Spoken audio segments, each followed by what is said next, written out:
Hello friends, இன்னைக்கு தைப்பூசம். அதனால நான் இந்த 5 பொருட்கள் வச்சு தான் நான் முருகருக்கும் வேலுக்கும் அபிஷேகம் பண்ணேன். அது என்னென்ன பொருள் பார்க்கலாமா? ஃபஸ்ட்டு வேலையும் முருகரையும் ஒரு தனியாக தட்டில் எடுத்து வச்சுட்டு நல்ல தண்ணியில் வாஷ் பண்ணிடணும்.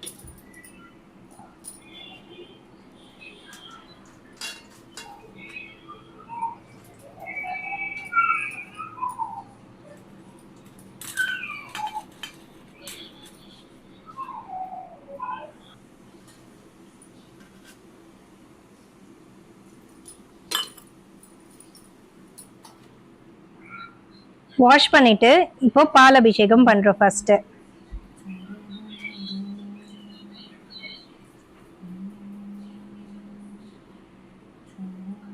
அபிஷேகம் பண்ணிட்டு இருக்கும் போதே ஓம் சரவண பவன் சொல்லினே பண்ணணும்.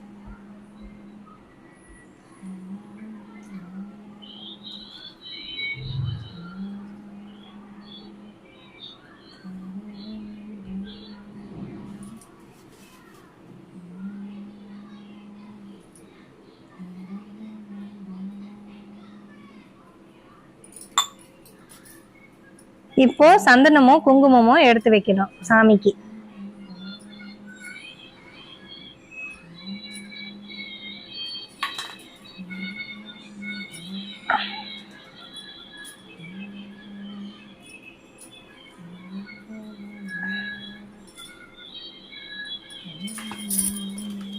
இதுக்கப்புறம் மலர்களால அர்ச்சனை பண்ணணும்.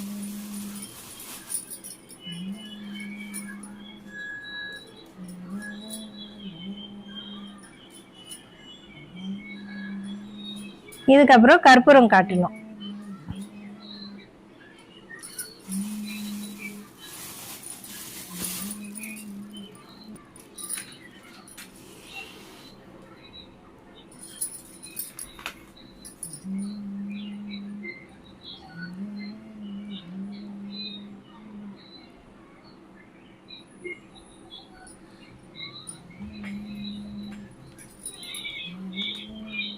இதுக்கப்புறம் நல்ல தண்ணியில வாஷ் பண்ணிடணும்.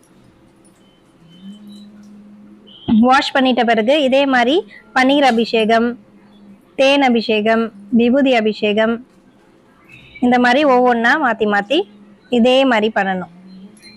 இந்த நாளில் முருகனை மனமுருகி வணங்கினால் கிடைக்கும் சில முக்கியமான பயன்களை இப்போ பார்ப்போம்.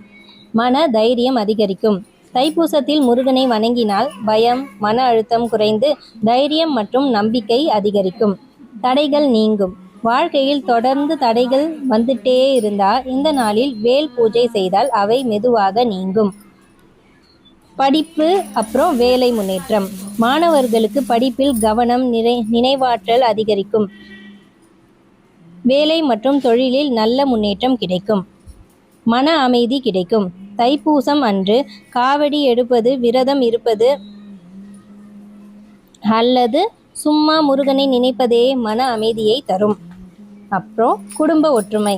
குடும்பத்தில் இருக்கும் சிறு சிறு பிரச்சனைகள் குறைந்து அன்பு, புரிதலும் அதிகரிக்கும். நல்ல ஆரோக்கியம். நம்பிக்கையோடு முருகனை வணங்கினால் உடல் மற்றும் மன ஆரோக்கியம் நல்லா இருக்கும். அப்புறம் வேலன் அருள் பாதுகாப்பு. தைப்பூசத்தில் வேலனை வணங்குவது தீய சக்திகளிலிருந்து பாதுகாப்பு தரும் என்பது நம்பிக்கை. இந்த தைப்பூசம் திருநாளில் பெரிய பூஜை தேவையில்லை. சுத்தமான மனசோட ஒரு ஓம் முருகான்னு சொன்னாலே போதும்.